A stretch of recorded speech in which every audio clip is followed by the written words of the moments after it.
Baik, tadi disampaikan ya, ini The Soul dan diseminasi budaya positif.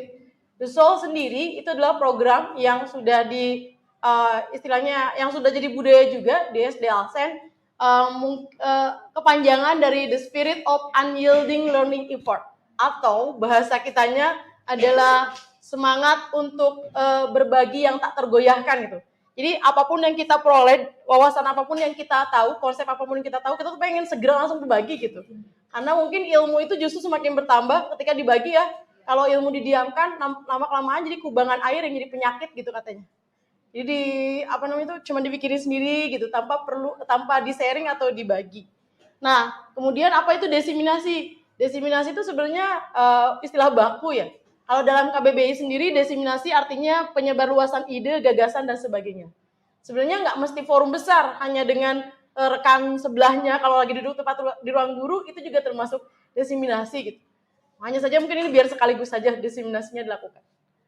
Apa tujuan dari diseminasi tentang budaya positif ini? Ini yang diharapkan bahwa saya dapat menyampaikan pembelajaran dari penerapan konsep inti dari budaya positif itu apa, dan berharapnya lagi ini bisa diimplementasikan oleh kita semua gitu. Karena walaupun yang jadi calon guru penggeraknya saya, tapi kan yang perlu digerakkan adalah komunitas di sekolah itu sendiri. Nah, biar nggak ngantuk dan masih bingung, mari kita ice breaking dulu. Ibu bapak boleh mencari pasangan, maksudnya. Sana ibu boleh ke. Oke. Ya, ini dalam ice breaking ini kita perlu berpasangan dan perlu berhadapan. Boleh di lantai. Ya benar. Terima kasih Bu Sela. Boleh, Bu Sela mungkin dilihatin kameranya. Boleh berpasangan dan boleh melantai.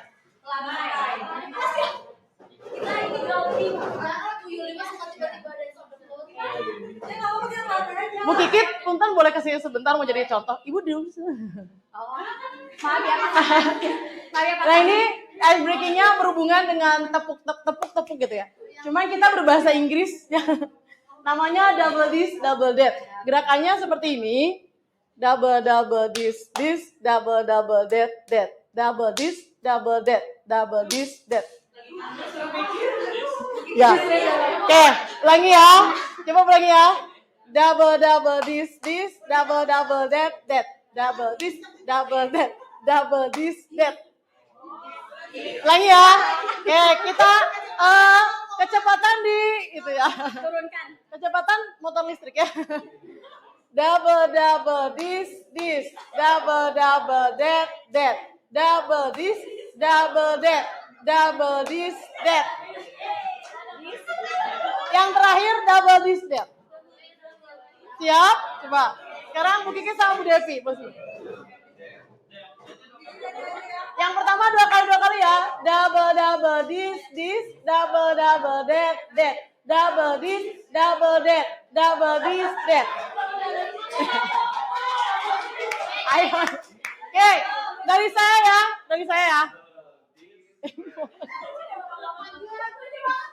Ya itu Galuh sama Hapino. Oke, musik. Instruksinya udah saya. Bersiap ya. Konsentrasi dimulai. Double this, double that. Double this, double that. Double this, that. Ya.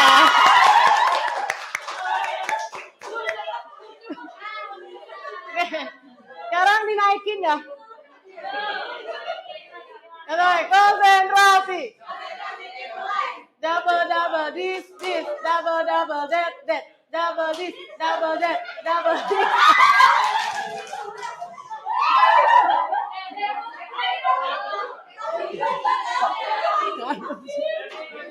Oke, dinaikin lagi ya. Jalan tol. 1, 2, 3. Double this, double that. Double this, double that. Double this.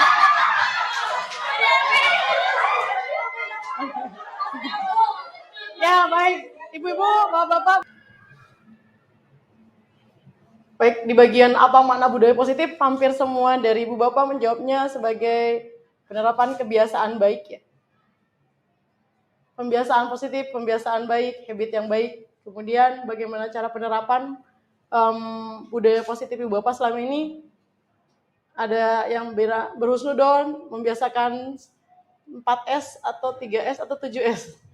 Sekarang memberikan teladan, mencoba memberikan afirmasi positif, membiasakan siswa untuk makan dengan adab yang baik, menerapkan pembiasaan yang baik. Jadi ini adalah modal awal Ibu Bapak mengenai apa itu budaya positif. Saya akan langsung ke materinya.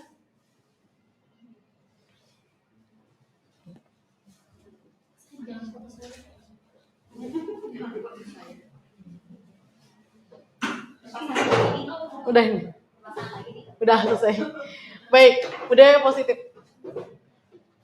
Ibu Bapak, dari filosofi Ki Hajar Dewantara, saya juga menemukan konsep bahwa tujuan pendidikan itu adalah menuntun segala kodrat yang ada pada anak dan agar mereka dapat mencapai keselamatan dan kebahagiaan yang setinggi-tingginya, baik sebagai individu manusia maupun sebagai anggota masyarakat. Jadi sebenarnya anak itu dididik itu untuk apa? Dididik itu untuk mencapai keselamatan sama kebahagiaan. Bukan untuk jadi pinter. Terlalu sederhana kalau kita punya konsep bahwa mendidik anak tuh untuk jadi pinter. Atau enggak untuk dapat uang banyak saat kerja nanti misalnya. Sekolahnya tinggi-tinggiin, kenapa? Biar dapat pekerjaan yang layak. Itu tuh terlalu sederhana. Karena sebenarnya tujuan awal dari pendidikan adalah bikin anak merasa selamat dan bikin anak merasa bahagia. Baik sebagai individu maupun sebagai anggota di masyarakat. Nah masalahnya gimana tujuan ini bisa tercapai? Ya tentu harus punya lingkungan yang kondusif. Nah, maka muncullah yang namanya budaya positif di sekolah. Budaya positif sekolah tuh yang kayak gimana? Yaitu lingkungan yang saling mendukung, lingkungan yang menenangkan, lingkungan yang menyenangkan, dan lingkungan yang menjaga well-being warganya. Sudah sering dengar well-being ya? Well-being, wellness gitu ya. Nah, budaya positif itu mungkin juga kita berpikirnya budaya mah kesenian, bukan? Budaya mah pencaksilat atau apa? Konsep budayanya juga diperlebar. Budaya kan berhubungan tentang nilai ya.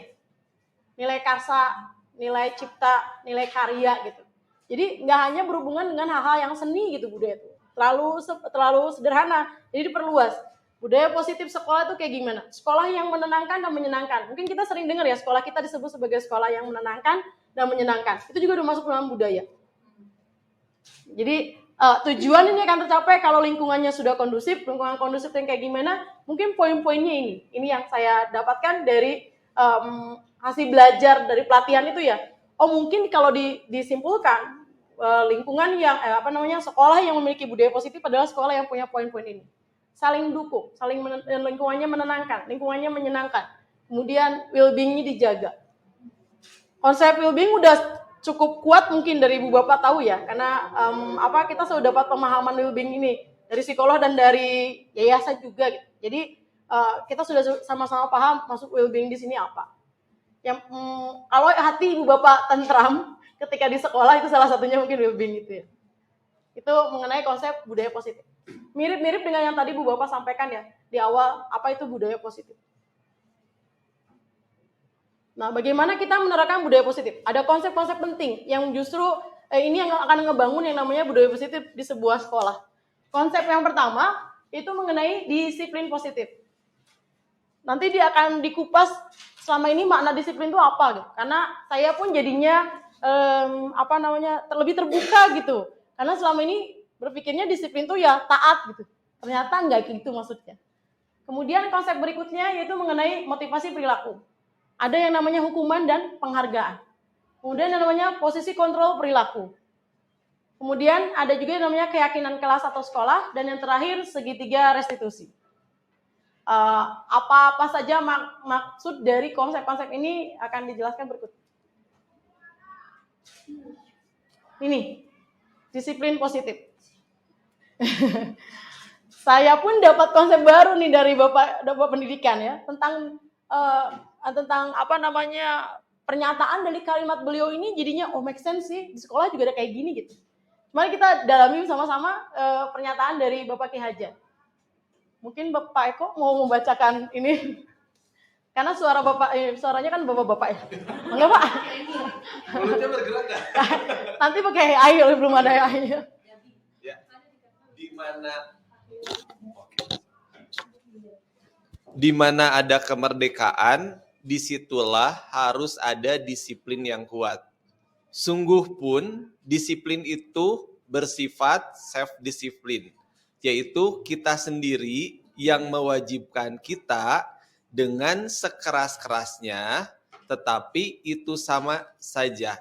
Sebab, jikalau kita tidak cakap melakukan self-disiplin, wajiblah penguasa lain mendisiplinkan diri kita. Dan peraturan demikian itulah yang harus ada dalam suasana yang merdeka.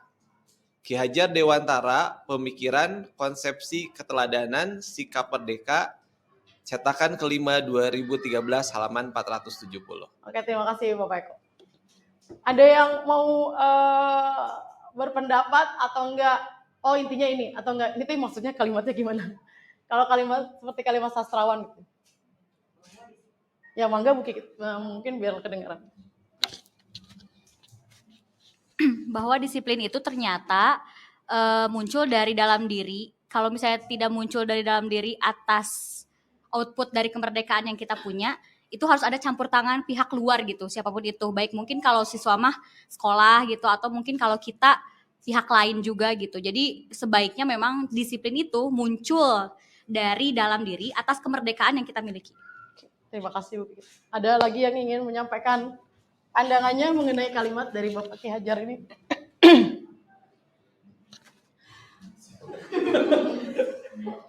Sedikit aja.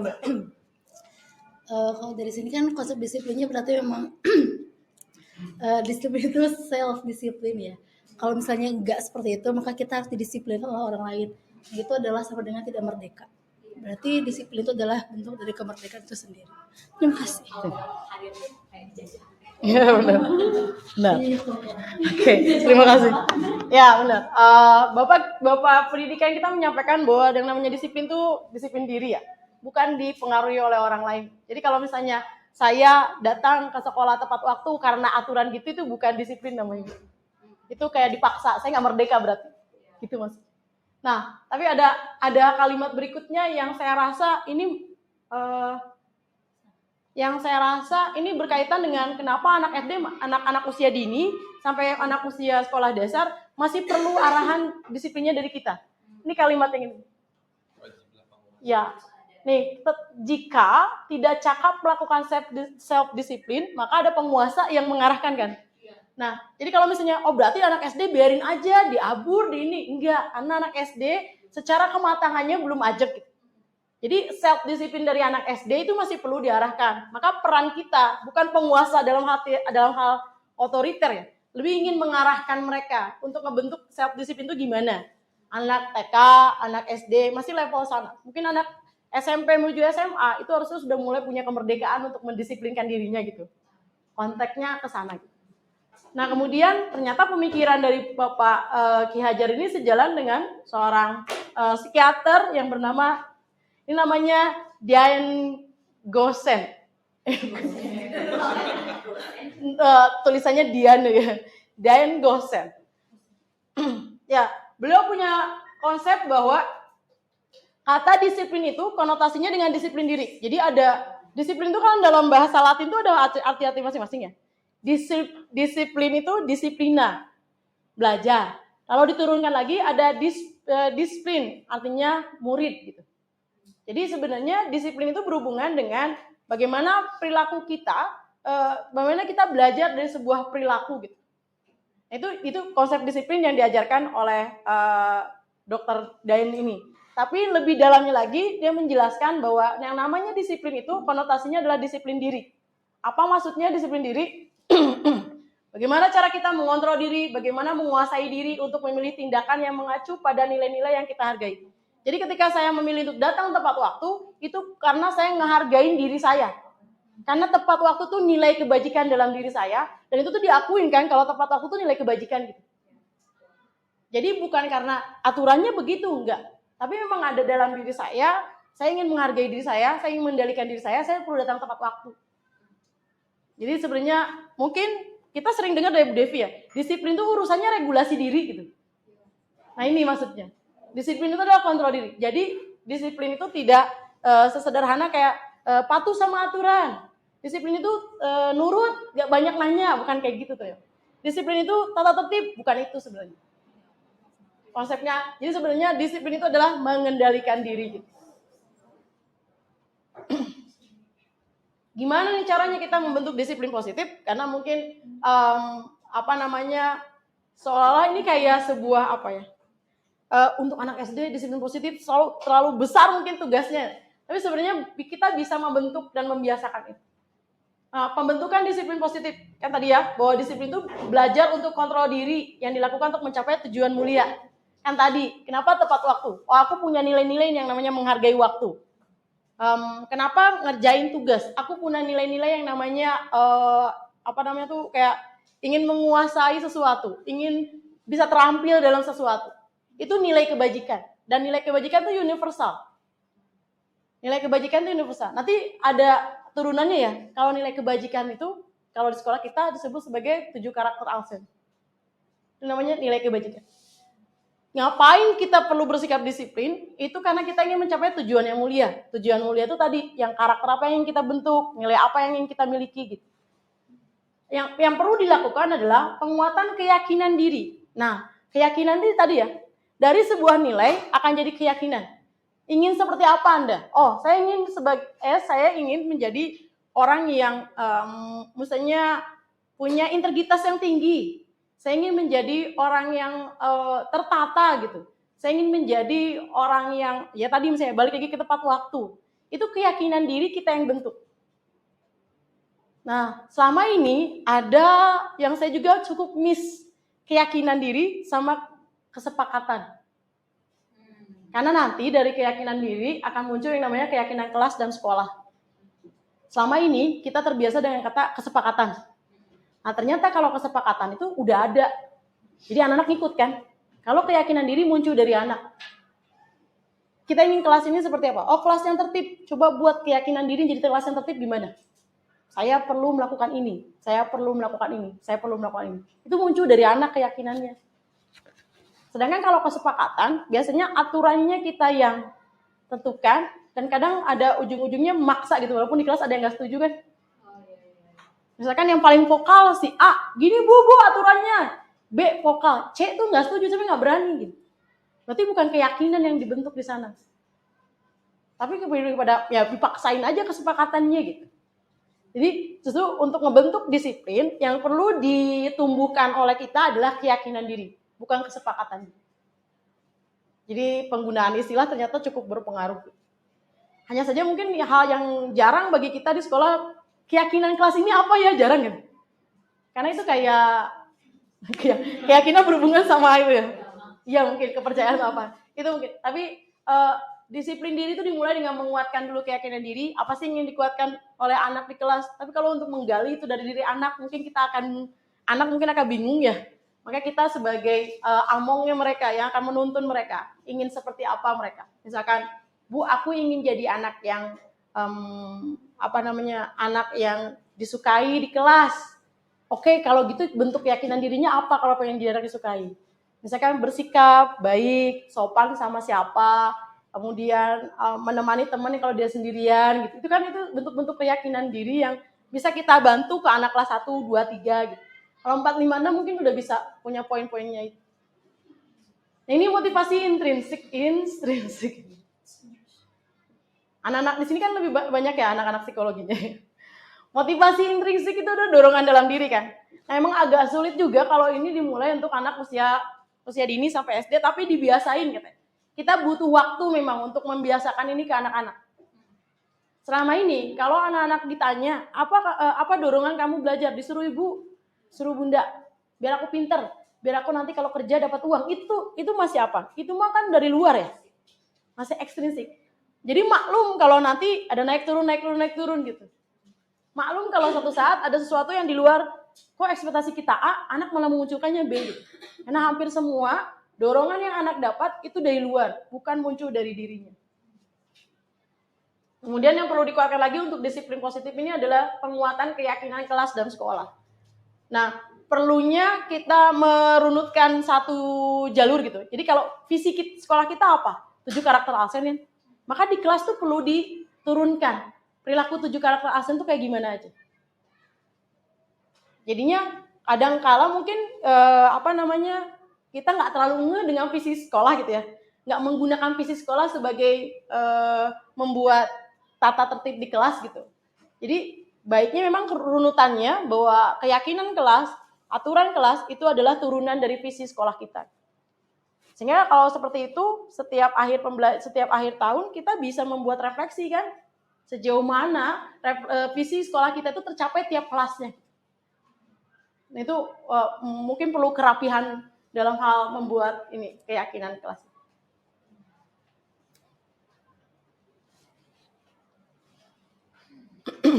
Kemudian muncul yang namanya konsep motivasi perilaku. Ini mereminder kembali sih wawasannya bahwa perilaku apapun itu pasti ada tujuannya, baik buruk pasti ada tujuannya. Jadi kalau misalnya kita tanya, kok ngobrol di kelas, pasti ada tujuannya. Bosen, kalau enggak aku pengen biar aku nggak dijauhin teman aku gitu. Itu pasti ada tujuannya. Kenapa duduk di wastafel? Kemarin ada kejadian duduk di wastafel, lupa katanya. Oh, mulai bukan lupa. Ada tujuannya pasti duduk di wastafel. Iseng aja. Jadi tapi kalau cara aman adalah lupa. Jadi sebenarnya ada tujuannya. Jadi setiap perilaku anak kita itu pasti ada tujuannya. Nah, dari keilmuan psikologi ini ada 3 jenis motivasi yang mendorong manusia melakukan tindakan. Ya, ini poin-poinnya. Pertama, menghindari ketidaknyamanan atau hukuman. Biasanya kan biar nggak dihukum nangis, biar nggak ditanya-tanya sakit di UKS, gitu. Biar nggak dipanggil ke ruangan guru menyalahkan orang lain. Itu kan karena ini dia menghindari ketidaknyamanan. Kemudian yang berikutnya, untuk mendapatkan imbalan atau penghargaan dari orang lain. Kenapa ikutan DESO? Kan nanti ada nilai IPK-nya. Itu motivasi yang mendorong gitu. Kemudian berikutnya, untuk menjadi orang yang mereka inginkan dan menghargai diri sendiri dengan nilai-nilai yang mereka percayai. Nah, ini kan kayak nilai luhur. Idealnya ini loh kita tuh kalau berperilaku. Saya berperilaku apa? Karena kalau kita punya motivasi di area ini, siswa punya motivasi di area ini, mau ada hukuman, mau ada penghargaan nggak ngaruh. Gitu aja, stabil aja di situ. Mungkin kita sambil membayangkan ya, kira-kira adakah murid-murid kita yang sudah berada dalam tahap ini? Mau ada hukuman, mau ada apresiasi, mau ada penghargaan, mau enggak, ya aja berjalan aja dengan prinsip dia gitu. Nah, peran kita di sini gimana ngebangun anak-anak atau murid punya motivasi di area ini. Ini mungkin PR-nya jadinya banyak ya. Mulainya dari mana? Secara kan murid juga milik orang tuanya gitu ya. Mulainya dari mana? Kembali kita balikin lagi. Kita sedang menciptakan lingkungan budaya positif di sekolah dulu aja. Circle yang mampu kita kendalikan. Di luar itu ya kita abaikan dulu aja. Dari motivasi perilaku ini nanti muncul yang namanya 3 konsep berikut tentang hukuman, tentang penghargaan, tentang restitusi. Pernah dengar kata restitusi gak? Restitution bahasa Inggrisnya. Kalau saya jujur baru dengar pas pendidikan ini. Yang pertama tentang hukuman. Apa itu hukuman? Tindakan terhadap suatu pelanggaran, ya kan ya? Kalau di kita sering dengar konsekuensi. Nah, ternyata ada bedanya hukuman, konsekuensi sama restitusi. Saya buka tabelnya ya biar lebih paham.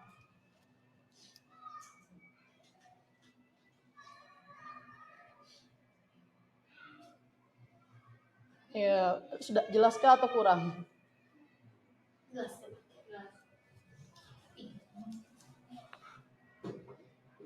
Jadi katanya ketika seorang anak melakukan kesalahan, itu ternyata dalam diri dia akan menganggap diri dia gagal. Mungkin nggak kelihatan sama kita.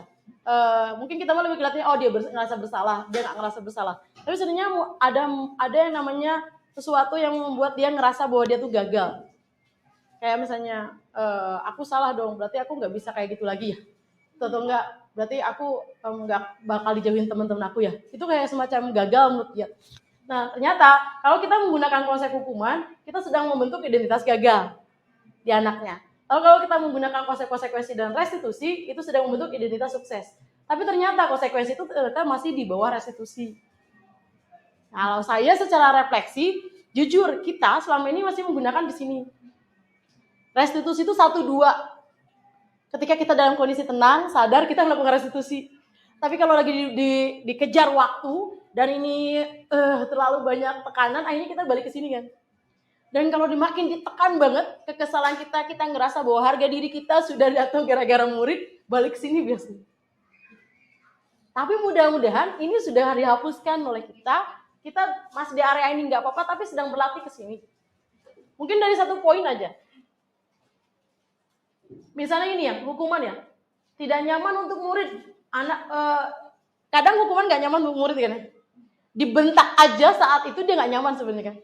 Bentakan tuh bentuk hukuman sebenarnya kan. Kamu ngelawan ya, itu sebenarnya hukuman sebenarnya tanpa kita sadari. Kalau konsekuensi tidak nyaman untuk murid tapi jangka waktunya mungkin pendek. Kayak berarti nggak ada nilai ya untuk tugas ini. Mungkin saat itu dia ngerasa ya nggak ada nilai. 1 bulan kemudian nggak ngumpulin lagi gitu kan. Tapi kalau di bagian hukuman itu bisa nempel gitu. Kayak kita bikin celah gitu di perasaan anak. Nah kalau di restitusi itu dilakukan dengan cara menguatkan untuk murid. Nanti ada cara langkah-langkah kita membuat restitusi. Tapi contohnya kayak gini murid. Oke, menurut kamu ini salah. Gak apa-apa, Bu Nita juga pernah melakukan hal yang seperti ini. Tapi sebenarnya kita perlu memperbaiki ya, biar nggak terulang. Jadi di restitusi ada yang namanya konsep mari kita perbaiki sama-sama. Masih bisa kita perbaiki kok. Kan kalau di hukuman kan pokoknya enggak, kamu udah salah. Dia tuh udah gagal, aku nggak bisa jadi orang yang lebih baik misalnya. Tapi kalau di restitusi kan oke, kita perbaiki. Berarti ada chance buat dia untuk aku bisa sukses, aku bisa berhasil. Jadi saya nggak tahu mungkin rekan-rekan yang pernah kuliah di psikologi, ini minus psikolog kita ya, pernahkah mendapatkan pemahaman tentang restitusi dalam pengendalian perilaku? Atau enggak di pedagogik lah.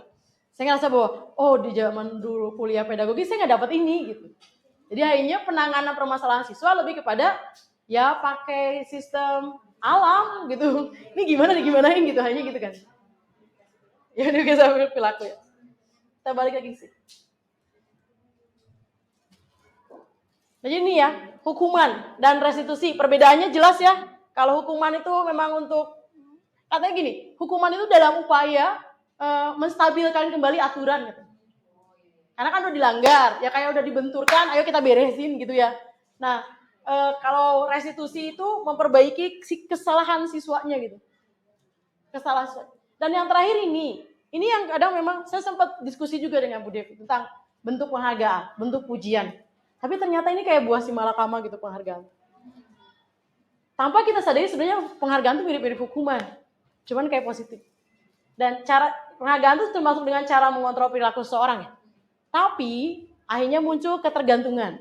Kalau aku nggak melakukan itu, berarti nggak dapat penghargaan. Kalau aku melakukan itu, berarti aku dapat penghargaan. Ternyata misalnya ternyata misalnya program duta karakter dihilangkan. Apakah kita yakin anak-anak akan tetap stabil menjalankan karakter itu? Apa yang mereka cari? Emblem ini kan? Jadinya kayak toksik kan? Iya, toksik ini ya. Sama mungkin ketika ulangan. Apa yang mereka cari? Nilai 100. Nilai 100 kan? Bukan aku paham enggaknya pembagian, aku paham enggaknya tentang Pancasila, enggak. Nilai 100 gitu. Itu konsepnya. Sama mungkin ketika reward and punishment di kelas bentuk bintang. Karena sekarang juga lagi tren. Sejauh mana efektifnya bintang? Sejauh mana efektifnya poin? Sejauh mana efektifnya ini? Ternyata ketika anak bosan, perilaku yang kita harapkan mereka muncul tuh nggak ada. Jadi kita, ganti ini harus apa ya? Berarti apa yang kurang di sini? Kita belum ngebentuk keyakinan. Kita masih ngebentuknya stimulus respon. Bukan teori memilih, tapi stimulus respon. Aku ngasih stimulus A, anak-anak di kelas harus respon gini. Ya, mungkin kalau di konsepnya behavioristik ya, kayak anjingnya Pavlov gitu, kayak loncengnya Skinner gitu ya. Jadi ternyata masih di sana. Mudah-mudahan kita ada mulai naik ya. Maksudnya ini nggak ada yang salah ya, tapi kita lihatnya jangka panjangnya gimana gitu. Untuk murid-muridnya, jangka panjangnya gimana. Dan kita juga perlu berpikir gini loh. Tadi kan kata Hajar, kita tuh akan menuntun anak sesuai kodrat zaman sama kodrat alam. Nah, pengalaman kita ketika dulu disekolahkan dapat A, B, C udah nggak bisa dipakai lagi ketika kita ngajar anak-anak di zaman sekarang. Dulu tuh bapak tuh ya diajar tuh gini-gini sama guru, masa kalian nggak bisa? Udah nggak bisa lagi konsep itu. Udah nggak bisa, karena kita sedang mengajar anak sesuai kodrat zaman dan alam. Ya mungkin dalam Islam juga Ali bin Abi Thalib pernah bilang kayak gitu kan ya, didiklah anak sesuai zamannya. Ini ada korelasi. Nah ini yang makanya saya ingin mengajak juga rekan-rekan kesiswaan. Saya ketika mempelajari ini jadi ada rasa bersalah dan rasa dosa. Aduh selama ini berarti penanganan yang saya lakukan agak-agak masuk ke ranah hati anak, sebenarnya mungkin jadinya nggak enak gitu ya. Jadinya refleksi ke diri. Sebenarnya saya melakukan beberapa kesalahan dalam penanganan masalah. Jadi ada yang namanya posisi kontrol restitusi. Dalam mengendalikan anak, guru dan orang tua punya 5 posisi kontrol. Yang pertama adalah penghukum, pembuat rasa bersalah, kemudian sebagai teman, sebagai pengawas, sebagai manajer. Kemarin di flyer ada ini ya. Nah, Ibu Bapak, kira-kira yang ini, kamu selalu saja salah. Telat nih. Udah kamu mah telat aja. Kamu mah telat aja. Itu maksudnya kita lagi dalam posisi apa? Penghukum. Karena kita jagonya ngejudge, ngelabel. Tuh kan, pasti PR-nya nggak pernah dikerjain. Orang tua ke anak. Atau enggak, tuh kan, pasti jahil lagi ke temennya. Tuh kita sedang jadi penghukum.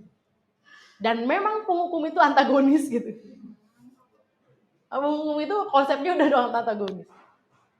Kemudian berikutnya pembuat rasa bersalah. Ini saya suka kayak gini kadang kecewa nih Bu Nita sama kelas ini. Nah ternyata kita tuh sedang bikin anak rasa bersalah, salahnya gitu. Ya udah tahu anaknya salah, dijajasin lagi. Jadi kita sedang membuat mereka makin nyungkur gitu ke rasa bersalahnya. Kemudian yang ketiga, sebagai teman. Ya sudah, kali ini tidak apa-apa, nanti Bu bantu beresin. Atau enggak, yaudahlah nanti lagi aja. Atau enggak, kamu mah gitu aja gitu. Saya pernah dalam posisi kayak gitu.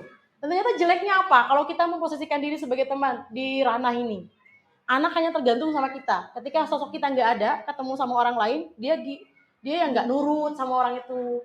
Dia nggak mau ngikutin. Enggak, aku mah cuma mau nurutnya sama si Ibu A sama Bapak B. Habis Ibu A, Bapak B mah baik, Ibu ini mah ya. Itu ternyata punya dampak negatif. Mungkin kita juga sering dibanding-bandingin gitu. Ya karena anak ngerasa posisi A, B, C-nya sedang jadi teman. Nah ini saya juga refleksi, kayaknya saya terlalu ini gitu. Ke anak-anak rasanya seperti itu. Kemudian yang berikutnya, pengawas. Pengawas mah apa-apa berdasarkan code of conduct. Tahu nggak pasal gini? Kamu udah tahu kan ya, kalau telat segini berarti apa? Gitu doang, nggak banyak apa-apa, nggak banyak ngomong. Ingat ya kesepakatan kelasnya, ribut berarti nggak ada poin 50 gitu. Itu pengawas. Jadi apa-apa hanya berdasarkan, ya kita udah punya aturan, kamu tinggal ngikutin aja, gini-gini. Dan yang terakhir adalah posisi manajer. Ini mungkin posisi ideal. Ini bukan pilihan ya, tapi kita sedang merujuk ke arah sini gitu. Yang sudah dijemput. Okay. Ini bukan pilihan. Apa itu posisi manajer? Posisi manajer adalah posisi di mana membantu anak, membantu murid untuk lebih mandiri dengan perilakunya. Karena nanti berikutnya kita sedang menginginkan mereka mengendalikan dirinya sendiri. Kalau anak sudah mampu, murid sudah mampu mengendalikan dirinya, maka untuk melanggar itu minim gitu. Ada filter dalam dirinya. Oh jangan. Nanti kalau aku lakuin, aku dapat ini.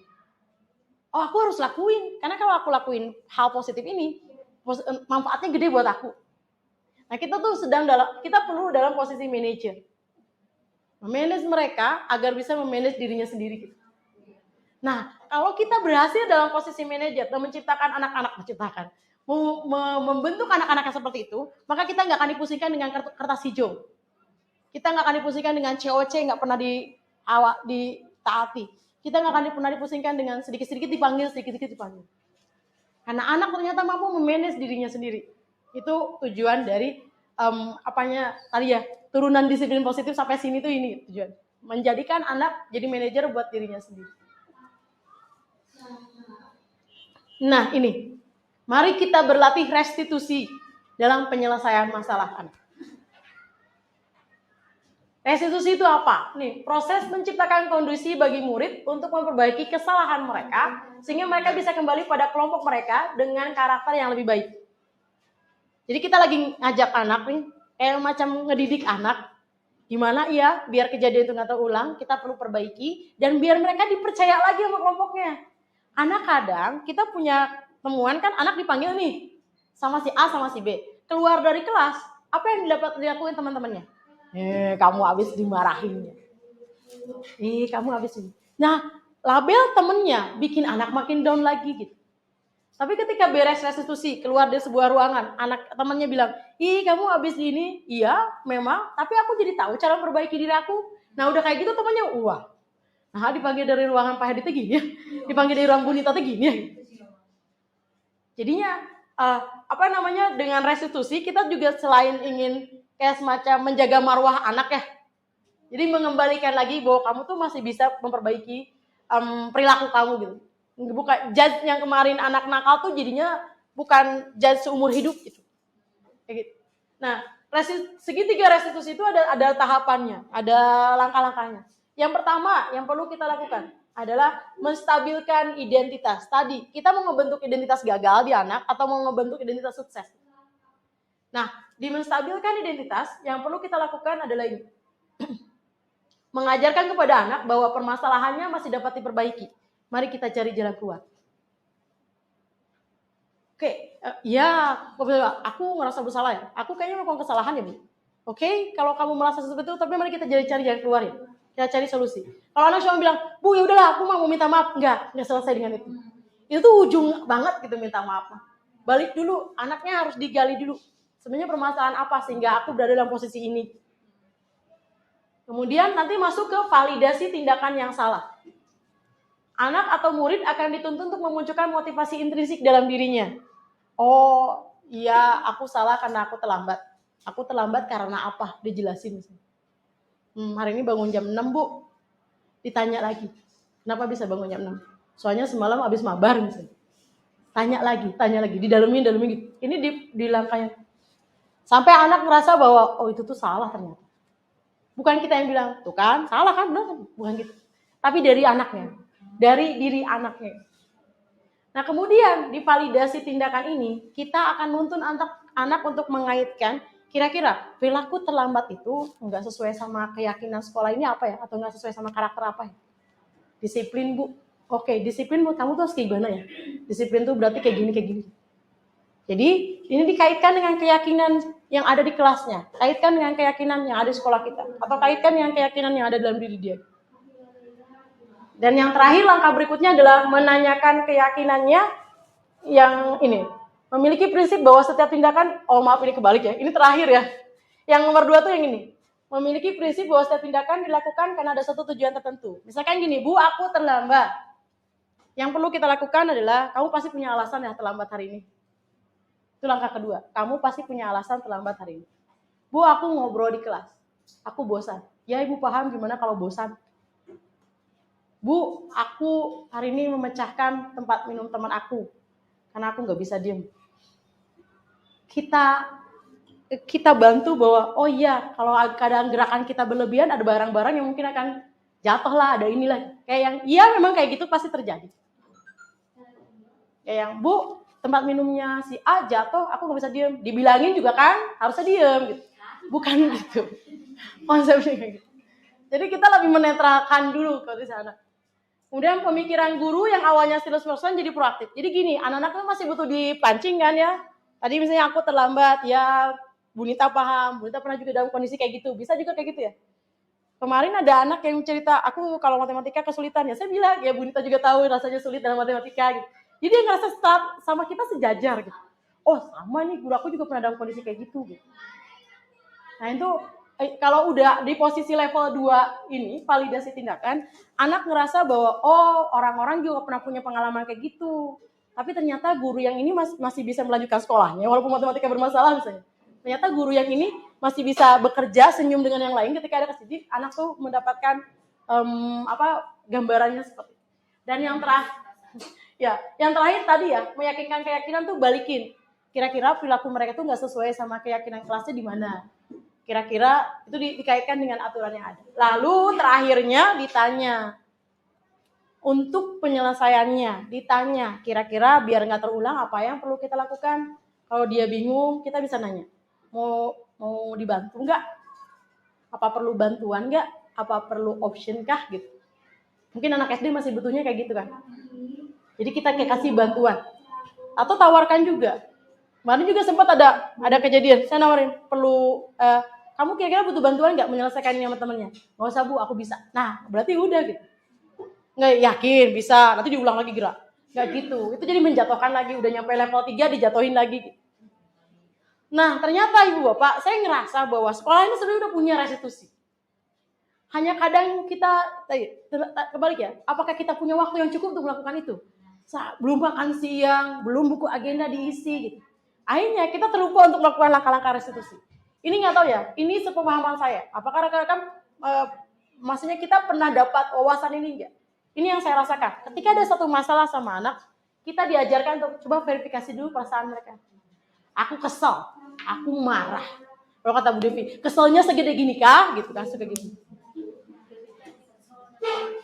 Jadi kita verifikasi perasaan mereka dulu. Kemudian menyimak sudut pandang murid kan. Walaupun kita tahu mungkin ini pelakunya, tapi dengerin dulu aja kan.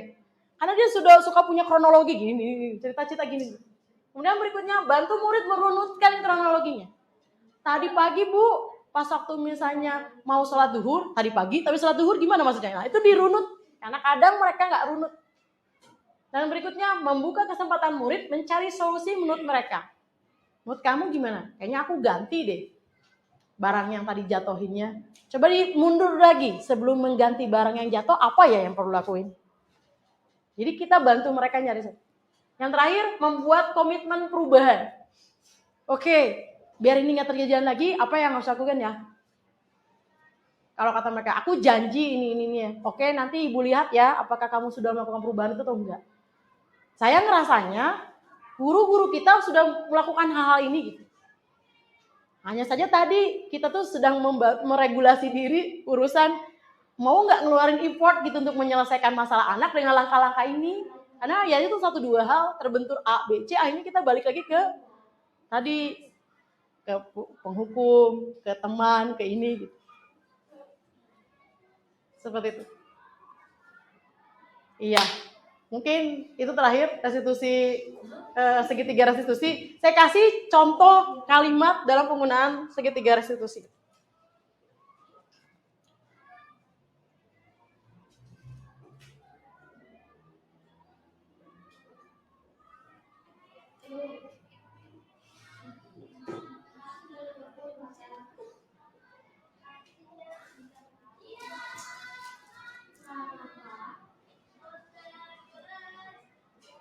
Nggak salah.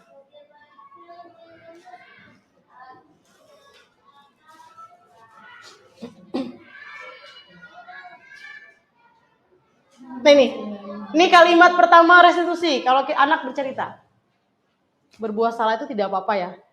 Jadi anak ngerasa bahwa ya memang kita manusia sih, ibu guru juga pernah buat salah. Itu juga itu jadi hal yang. Karena kalau misalnya anak tahu kita nggak pernah, bahwa kita mendeklarkan diri bahwa guru nggak pernah salah. Suatu saat ketika kita lupa, trust anak langsung turun. Katanya ibunya nggak pernah lupa, katanya ibunya nggak pernah telat. Jadi ketika misalnya kita lupa menyimpan sesuatu atau nggak lupa sendal dipakai ke lantai, anak jadinya memahami ya kan guru juga manusia gitu. Jadi gitu. Kemudian tidak ada manusia yang sempurna atau enggak saya juga pernah melakukan kesalahan seperti itu gitu. Atau enggak kita bisa menyelesaikan ini ya.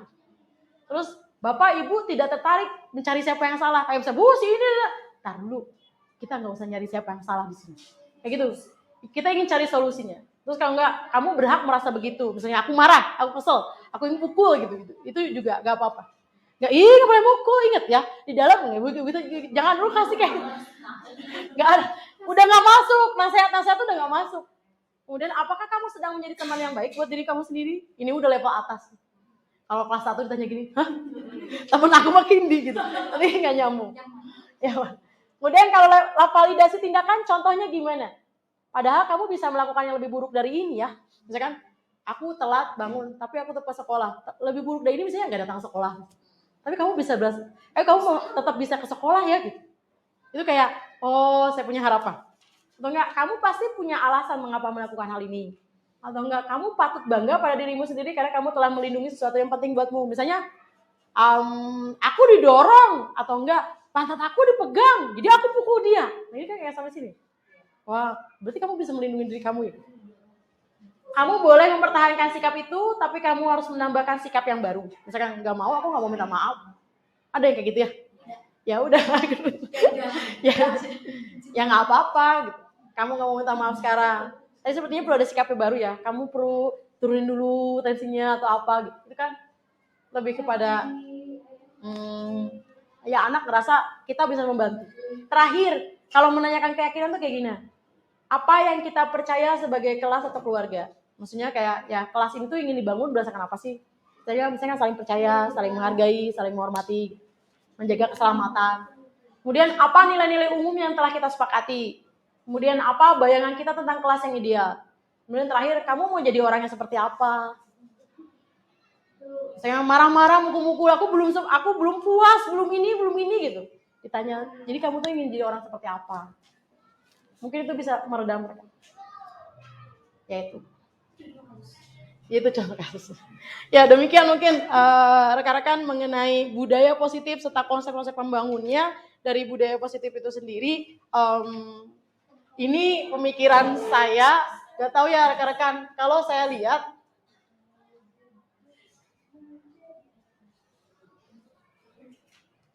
saya merasanya ini,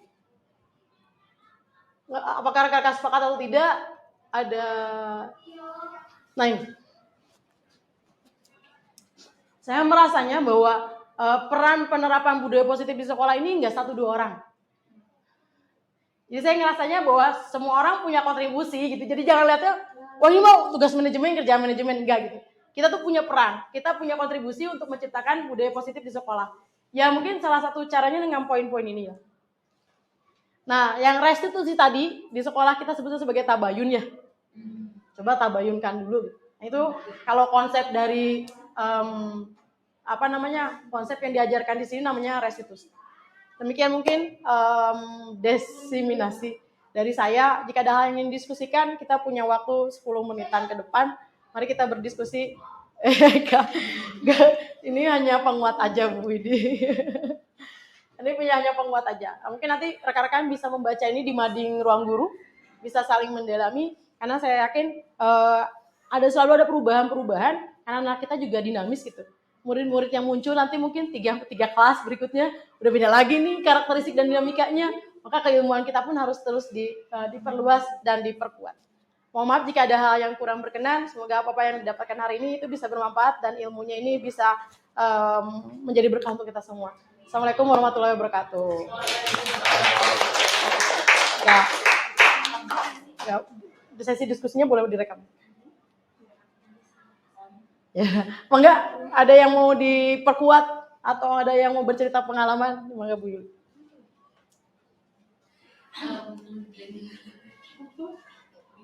Mik.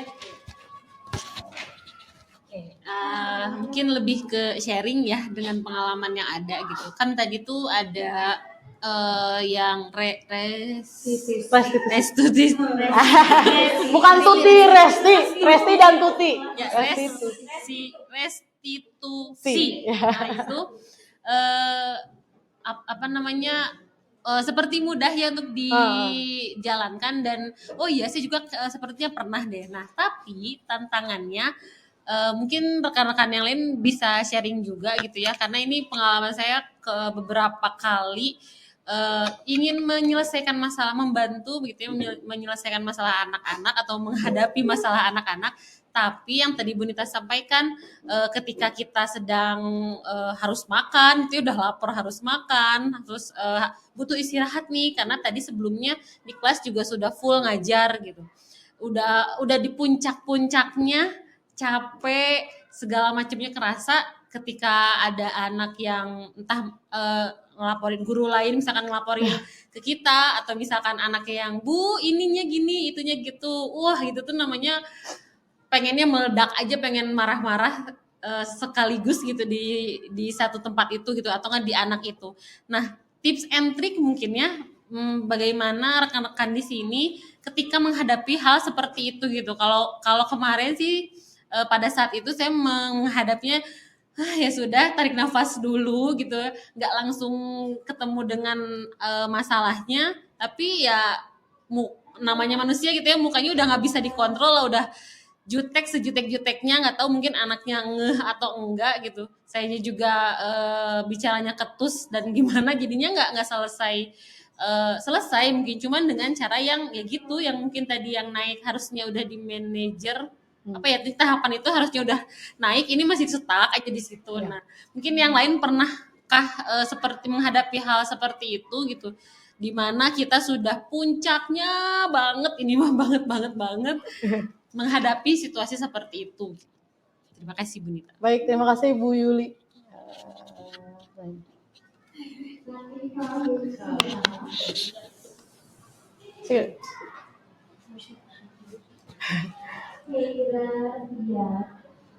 Yang mangga, ke saya, ke yang lain dulu.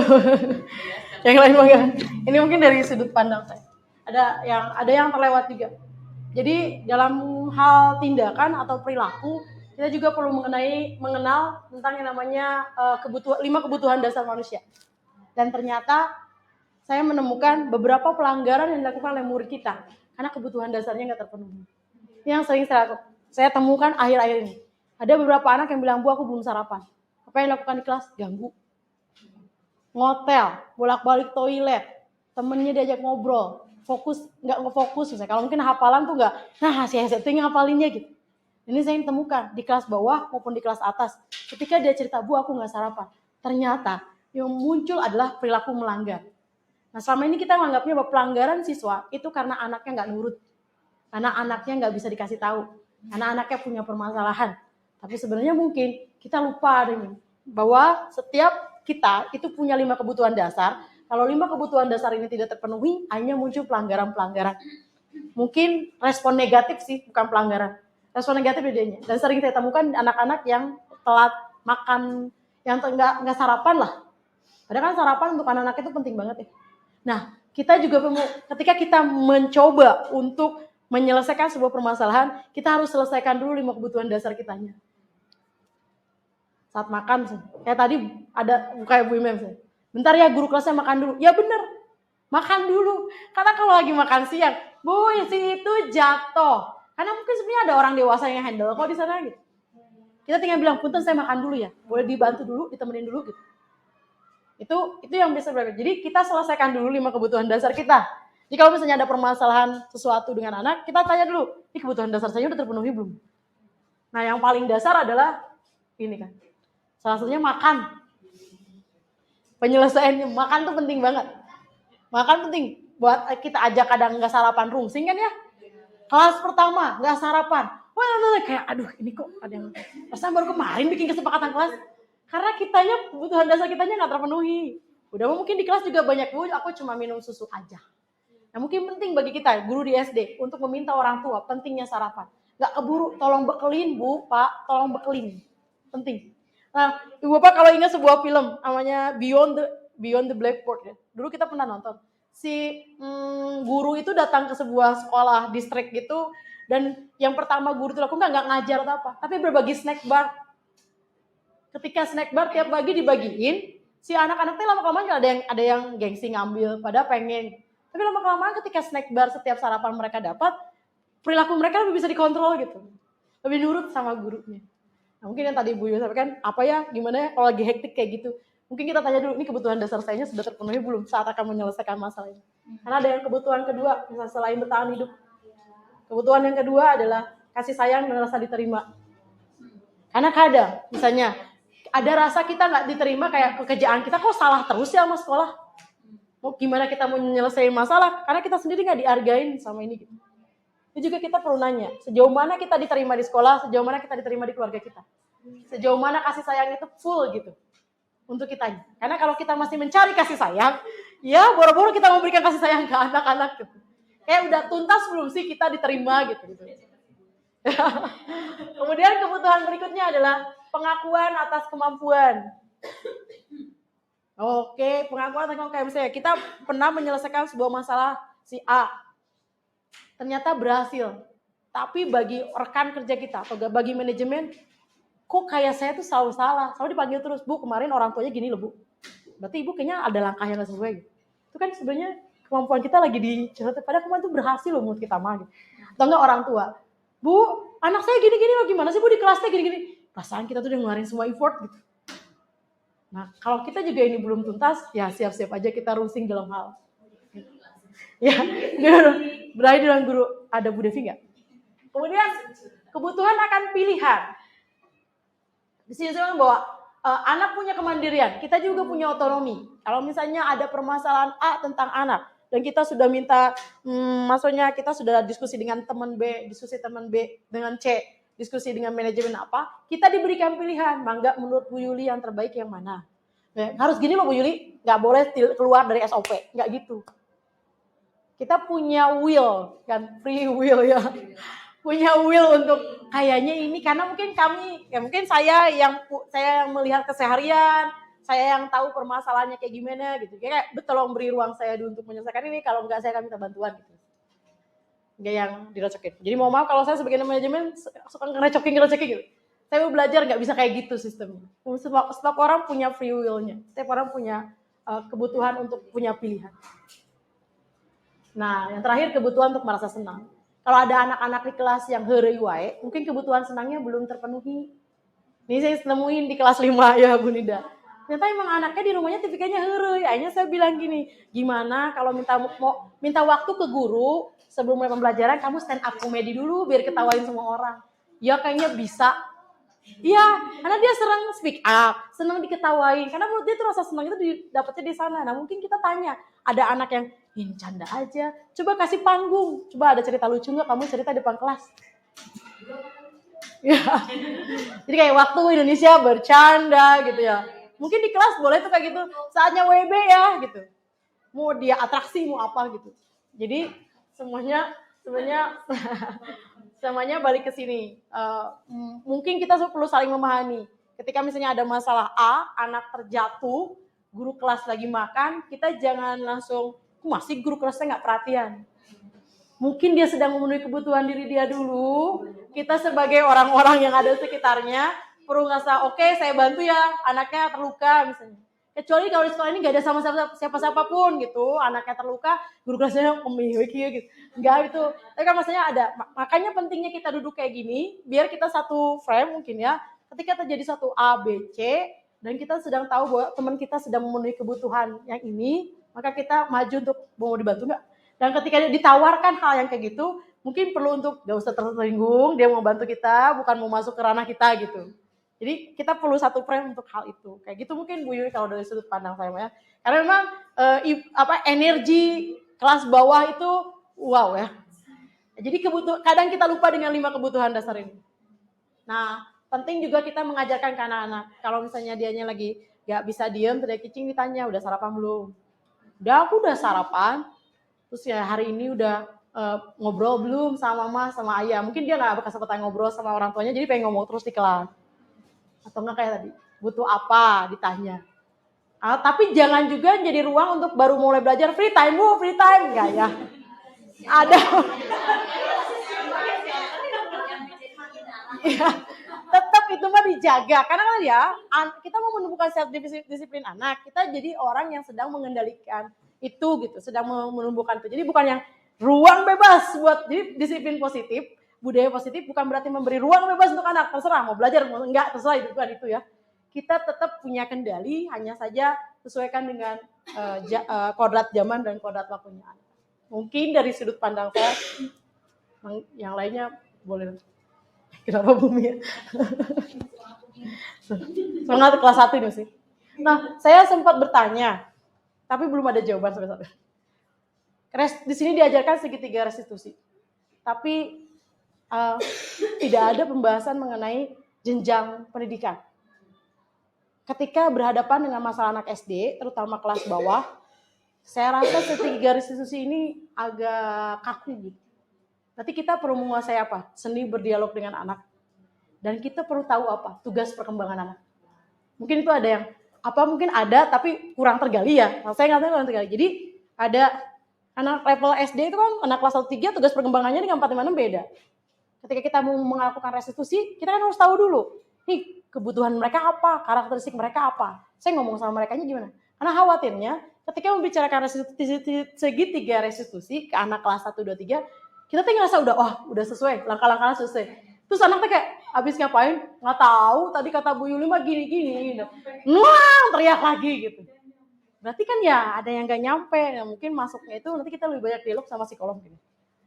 Di seni dialog dengan anak, terutama level kelas yang rendah, untuk menerapkan segitiga ini. Kalau 4, 5, 6 mah sudah bisa dijalankan nih. Tapi kalau 1, 2, 3 kita perlu latihan seni dialog dengan anak-anak. Dan mungkin restitusi ini juga bisa dilakukan oleh kami manajemen ke ibu bapak. Ketika misalnya RPP silabus gak dikumpulin juga, panggil aja Bu Amel, ditanya ada masalah apa gitu. Misalnya juga dalam posisi yang sama dengan Anda gitu. Itu mungkin ya. Ya, karena sudah pukul udah melebihi ini, diskusi lebih lanjut boleh nanti kita lakukan di momen-momen lainnya lagi. Sekali lagi terima kasih dan jangan bosan, mungkin nanti setiap berapa 2 bulan sekali ada lagi yang seperti ini untuk berbagi, dan mohon refleksinya diisi dari padet yang sudah dibagikan di tim. Cukupkan sekian. Saya udah tadi udah salam ya. Kalau sudah salam, mari kita tutup dengan ucapan hamdalah saja dan doa akhir majelis. Terima kasih Bu Bapak, selamat beristirahat. Hari ini Jumat ya, jangan lupa materi mingguan yang belum materi mingguan.